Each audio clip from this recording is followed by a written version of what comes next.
पुढे हो, आज आपण शिकणार आहोत जर रूट दिले असता क्वाड्रॅटिक इक्वेशन बनवणे। आता रूट दिले असता क्वाड्रॅटिक इक्वेशन बनवण्यासाठी पहिलं तर काय माहित पाहिजे। मग आता इथे आपल्याला दोन रूट माहित पाहिजे, कोणते तरी दोन रूट्स। मग काय करू आपण, दोन रूट पकडू। समजा लेट कोणते पकडले, alpha and beta are two root. Alpha आणि बीटा जर काय पकडले, दोन रूट पकडले, आपल्याकडे याचा जो फॉर्म्युला आहे काय आहे, फॉर्म्युला जर आपण बघितला x चा स्क्वेअर मायनस इथं काय अल्फा प्लस बीटा x आणि इथं आहे plus alpha minus alpha into beta is equal to 0। अशा प्रकारचा आपल्याकडे काय फॉर्म्युला आहे। तर या फॉर्म्युल्याचा उपयोग करून आपण या सर्व इक्वेशनला सॉल्व्ह करायचे असतात। आता सॉल्व्ह करताना बघा काय दिसते, आता या फॉर्म्युल्याचा उपयोग तर करायचा, पण आपल्याला काय दिसते अल्फा प्लस बीटा आणि काय दिसते अल्फा इंटू बीटा। आता मग अल्फा प्लस बीटा कुठून आणायचे, अल्फा इंटू बीटा कुठून आणायचे, ते सुद्धा एक प्रश्न आहे। मग त्याच्यासाठी सुद्धा फॉर्म्युला आहे कोणता, अल्फा प्लस बीटा, यालाच म्हणतो आपण सम ऑफ रूट्स। त्याचा sum of roots is equal to minus B by A, आणि एक आहे तुमचा अल्फा बीटा काढण्यासाठी alpha into beta is equal to C by A. याचा उपयोग करून आपण याचा काय करता, सॉल्व्ह करता येतात। ठीक आहे, जर तुमच्याकडे डायरेक्टली दिलेलं असेल तर हा फॉर्म्युला लावा, जर रूट दिलेलं असेल डायरेक्टली, किंवा तुम्हाला जर एबीसी म्हणजे जर इक्वेशन दिले असते तर हे फॉर्म्युला लावून आपण याला काढू शकतो। आता बघा कसं सॉल्व्ह करायचं। तर जर समजा काय आहे -3 आणि -7 are two root of equation, जर समजा हे दोन रूट असेल इक्वेशनचे, तर तुम्हाला काय करायचं आहे, then form a quadratic equation. तुम्हाला याच्यापासून काय करायचं, क्वाड्रॅटिक इक्वेशन बनवायचं आहे। मग बघा काय तिथं, देअरफॉर पहिलं काय अल्फा प्लस बीटा दिलाय। बघा अल्फा आणि बीटा, एक जर समजा काय बघू लेट, याला बघू alpha, let alpha and beta are root of equation. या इक्वेशनचे रूट काय अल्फा आणि बीटा, हे दोन रूट आहे असं पकडलं। मग काय होणार, therefore alpha is equal to, याला पकडू पहिल्याला -3, बीटा इज इक्वल टू याला पकडू -7 झालं। आता लावायचा हा फॉर्म्युला, देअरफॉर अकॉर्डिंग टू कोणता फॉर्म्युला। आता कोणता फॉर्म्युला आहे, काय दिसते x चा square minus alpha plus beta into x plus alpha into beta is equal to 0। बघा हा जो पहिला x चा स्क्वेअर दिसते, याला जशाला तर ठेवते, याच्याशी आपलं काही घेणे नाही। x चा square is equal to minus alpha plus beta, अल्फाची व्हॅल्यू किती होती बघा -3 प्लस बीटाची व्हॅल्यू किती आहे -7, आणि हा त्याच्या सोबत लागलेला x plus alpha into beta म्हणजे काय -3 इंटू -7 इज इक्वल टू 0। बघा मग आता हा x चा स्क्वेअर जशानं तसा, आपण बघा इथंच गलती करतो सर्वात जास्त लोक, x चा स्क्वेअर मायनस, आता बघा -3 -7 काय होणार आहे -10, आणि हा x plus 7 21 is equal to 0। आता बघा आपला मास्तर या बोंबलू सांगत होता, एक ब्रॅकेटच्या बाहेर एक ब्रॅकेटच्या अंदर असेल, गुणाकाराचं चिन्ह असेल तर याच्यात काय करू शकतो, मायनस आणि मायनसचा गुणाकार काय होते, प्लस होते। तर तेव्हा आपला मास्तर या बोंबलत होता, ते आपण त्याच्याकडे लक्ष देत नव्हतं। आता बघा याला सॉल्व्ह करता येईल काय ना, देअरफॉर x चा स्क्वेअर, एक मायनस आहे दुसरा मायनस आहे, इथं गुणाकाराचं चिन्ह आहे म्हणजे काय होणार, प्लस होणार 10x plus 21 is equal to 0। Therefore x square plus 10x plus 21 is equal to 0 is a required equation. अशा प्रकारे आपण इक्वेशन सॉल्व्ह करू शकतो। जर फक्त तुमच्याकडे काय दिले, दोन रूट दिले असेल तर आपण अशा प्रकारचं आपलं इक्वेशन सॉल्व्ह करू शकतो। बघा पुढे त्याच्यातलं एक एक्झाम्पल काय दिसतंय, आता पुन्हा अल्फा आणि बीटा दिलेलेच आहे, काय करू, let alpha and beta are root of equation. पकडले ते दोन रूट आहे इक्वेशनचे, मग काय होणार, therefore alpha is equal to 2 minus √5 and beta is equal to काय दिसते 2 plus √5।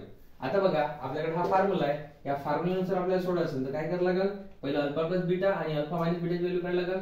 Therefore alpha plus beta is equal to, आता बघा अल्फा प्लस बीटा काय दिसते, अल्फाची व्हॅल्यू काय 2 मायनस √5 अधिक बीटाची व्हॅल्यू किती आहे 2 प्लस √5। आता बघा प्लसचा √5 आणि मायनसचा √5 काय होणार, कॅन्सल, तर 2 × 2 + 2 किती झाले 4, म्हणजे alpha plus beta is equal to 4 आलं। देअरफॉर आता कशात काढायचं alpha into beta is equal to अल्फाची बघा काय दिसते 2 मायनस रूट 5 इंटू बीटाची काय दिसते 2 प्लस रूट 5. जर तुम्ही याच्याकडे चांगले बघा सर तुमचे डोळे चांगले असाल आणि तुम्ही फुटके नसाल तर बघा घनमूळ काय करता येते याला a हा मायनस हा काय झाला b हा बघा a plus b.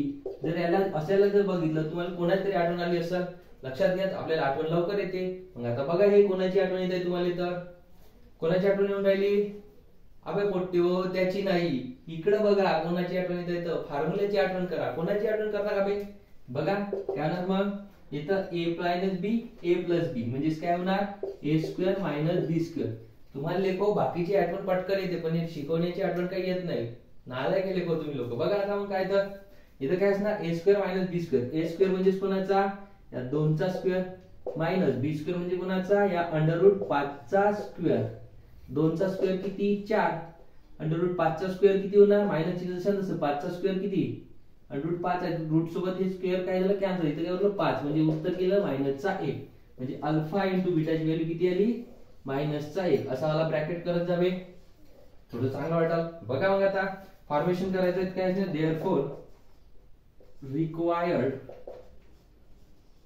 Required equation is काय दिसते x चा square minus alpha plus beta into x plus alpha beta is equal to 0. आता बघा मग x चा स्क्वेअर ला ठेवा जशा न तसं इकडली तुम्ही x चा स्क्वेअर ला जशा न तसं मायनस चं चिन्ह अल्फा प्लस बीटाची व्हॅल्यू किती काढली होती 4 सोबत x प्लस अल्फा इंटू बीटाची व्हॅल्यू किती काढली मायनस चा 1 इज इक्वल टू 0. काय होणार बघा देअरफॉर x चा स्क्वेअर जसा तसा मायनस चा 1 सोबत मल्टिप्लाय झाला मायनस चे 4x इथं मायनस चा 1 is equal to 0. Therefore, x square minus 4x minus 1 is equal to 0 is a required equation. अशा प्रकारे आपल्याला सॉल्व्ह करायचं होतं. बघा रे पोट्ट्यो असं सॉल्व्ह झालं पाहिजे. लेखो फॉर्म्युला विचारला फक्त फॉर्म्युल्याची आठवण आली पाहिजे दुसऱ्या कोणाची नाही. तुम्हाला कोणाची पण आठवण येते.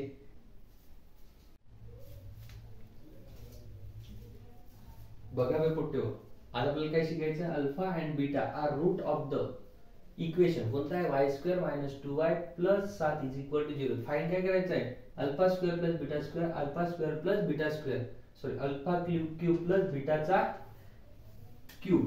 आता बघा असं जर फाइंड करायचं सर तर तुम्हाला हे फाइंड करताना आता अल्फा बीटा जिथं दिसलं तुम्हाला त्याची आठवण आलीच पाहिजे. अबे तिची नाही त्याची. आता कोणाची आठवण आणायची बघा कोण होते ते तर तुम्हाला तिची आठवण पटकन येते लेखो पण त्याची आठवण नाही ना. कोण होतं ते वाले अल्फा प्लस बीटा होते माहिती आहे लेखो काय होतं तर काय होतं alpha plus beta is equal to minus B by A आणि काय म्हणलं होतं अल्फा इंटू बीटा काय असते सी बाय ए. या दोघांची आठवण तुम्हाला पटकन यायला पाहिजे. जर तुम्हाला याची आठवण नाही आली तर तुम्हाला तिची आठवण पटकनच काढायला लागते. मग बघा काय होणार तर आता काय म्हणताय अल्फा आणि बीटा. आता बघा याच्यात काय दिसतंय alpha plus beta is equal to minus B by A आणि अल्फा इंटू बीटा हे काय दिसतंय सी बाय. आता ए आणि बी आणि सी येतं कुठे दिसतंय नाही दिसत ना. पहिले कम्पेअर करायचं शिकलेलं आपण काय करू मग कम्पेअर इक्वेशन कोणतं y square minus 2y plus 7 is equal to 0 कोणासोबत विथ त्याचा जनरल फॉर्म काय होता ay चा square plus by plus c is equal to 0. तर काय ना therefore a is equal to काय लिहायला येतं इथं बघा काहीच नाही म्हणजे किती आहे इथं a आहे इथं काहीच नाही म्हणजे 1. b इज इक्वल टू येतं फुटके चुकायचं नाही बघा b च्या समोर इथं प्लस ची नाही इथं काय दिसते 2 सोबत कोण आहे मायनस आहे म्हणजे काय ना मायनस चे 2. c इज इक्वल टू कोण दिसत आहे प्लस चा 7 म्हणजे इथं किती 7. हे झालं abc च्या व्हॅल्यू. देअरफॉर आता काढा alpha plus beta is equal to किती वे मायनस b बाय a. आता मायनस b बाय a म्हणजे काय b ची व्हॅल्यू किती टाकायची पहा तुमच्याकडे मायनस पहिलं साइन पुन्हा मायनस चे 2 डिवाइडेड बाय a किती 1. मायनस मायनसचा गुणाकार तुमचा मास्तर बरोबर सांगत होता तुम्हीच नालायक होते भात खाऊन झोपत होते लेको. बघा किती 2 भागीला 1 म्हणजे किती आलं अल्फा प्लस बीटाची व्हॅल्यू किती आली 2. लिहून टाका therefore alpha plus beta is equal to 2. त्याच्यानंतर बघा दुसरं therefore alpha into beta is equal to काय दिसते c बाय a. आता c ची व्हॅल्यू किती आहे पोट्ट्यो 7 a ची व्हॅल्यू किती आहे 1 7 भागीला 1 म्हणजे किती 7. Alpha into beta is equal to 7. आता बघा अल्फा प्लस बीटाची व्हॅल्यू भेटली. तुम्हाला कोणाची व्हॅल्यू काढा म्हणतात alpha square plus beta square. आता alpha square plus beta square काढायचं असेल तर तुम्हाला बघा आता याच्यासाठी एक फॉर्म्युला माहित पाहिजे. आता कोणते फॉर्म्युले तुम्हाला फॉर्म्युला माहित नाही. आता ह्या तर माहित आहे तुम्हाला a प्लस b चा whole square is equal to a square plus b square plus 2ab. हा तरी माहिती आहे का नाही बे? हो जी गुरुजी हा माहित आहे. आपण तुम्हाला माहित आहे मग लावा याच्या a b च्या जागी काय टाकायचं अल्फा बीटा. बघा त्याला अल्फा बीटा टाकलं काय होणार देअरफॉर काय दिसते अल्फा प्लस बीटाचा स्क्वेअर इज इक्वल टू काय आहे alpha square plus beta square plus 2 alpha beta. आता बघा अल्फा बीटाची व्हॅल्यू आपण काढल्या होत्या. अल्फा प्लस बीटाची अल्फा इंटू बीटाची व्हॅल्यू पुट करा त्याच्यात. अल्फा प्लस बीटा किती आहे 2 म्हणजे किती देअरफॉर इथे कितीचा वर्ग 2 चा वर्ग is equal to alpha plus बीटाचा स्क्वेअर. बघा काढायचा फुट केव काय दिसते alpha square plus beta square plus 2 alpha into beta किती काढला होता 7 गुणिला 7 काय होणार 2 चा स्क्वेअर 4 इज इक्वल टू हे 7 दुने 14 म्हणजे काय होणार alpha square plus beta square plus किती 7 दुने 14. आता हे प्लस चे 14 इकडे आणा म्हणजे काय होणार 4 मायनस 14 बरोबर alpha square plus beta square. तर काय येईल मोठे हो therefore alpha square plus beta square is equal to -10. अशा प्रकारे आपण याला सॉल्व्ह करू शकतो. आज झालं हे एकाच. आता दुसरं बघा कोण म्हणताय alpha cube plus beta cube. आता alpha cube plus beta cube हे तर एवढी व्हॅल्यू जशान तशीच राहणार आपली. आता फक्त बदलणार काय जिथं आपण स्क्वेअरचा फॉर्म्युला लावला आता कशाला लावायचा क्यूबचा. आता तोही पाठवला पाहिजे तुम्हाला आठवण तर पक्की राहते. बाकीच्या सर्व गोष्टी तुम्हाला बरोबर आठवतात पण हे काही आठवत नाही.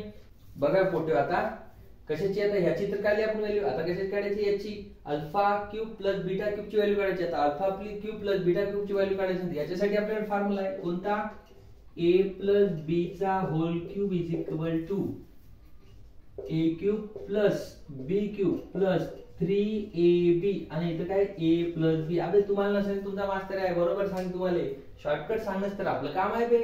बघा मग आता काय दिसते a cube plus b cube. आता a चे काय करू त्याला रिप्लेस करून अल्फा म्हणजे काय होणार अल्फा प्लस बीटाचा cube is equal to alpha cube plus beta cube plus 3 alpha beta आणि तिकडे काय येणार अल्फा प्लस बीटा. अबे व्हॅल्यू तर आपण काढल्या होत्या फक्त पुटच करायचे. बघा मग अल्फा प्लस बीटाची किती काढली होती 2 आणि अल्फा इंटू बीटाची किती काढली आहे 7. मग याच्यात किती टाकू 2 चा क्यूब. आता वर्ग नाही क्यूब इथं काय असणार alpha cube plus beta cube हेच तर आपल्याला काढायचं आहे प्लस 3 अल्फा इंटू बीटाची व्हॅल्यू किती आहे 7 इंटू 7 अल्फा प्लस बीटाची किती काढली होती 2 काढली होती. 2 चा क्यूब किती होणार बे 8 होते. बघून घ्या 2 गुणिला 2 गुणिला 2 म्हणजे किती झालं 8 is equal to alpha cube plus beta cube square लिहिलं काय प्लस इथे काय दिसतंय 7 × 21 21 दुने किती 42. आता बघा 21 दुने 42 झाले. त्याला इकडे ट्रान्सफॉर मारा काय होणार तर 8 हा 42 इकडे आल्यावर काय होणार मायनसचा 42 is equal to alpha cube plus beta cube. तर काय आलं तुमचं 42 गेलं तर मायनसचे 34 is equal to alpha cube plus beta cube. Therefore alpha cube plus beta cube is equal to -34. अशा प्रकारे सॉल्व्ह करायचं होतं घनमने हो. बघा असे सॉल्व्ह करत जा.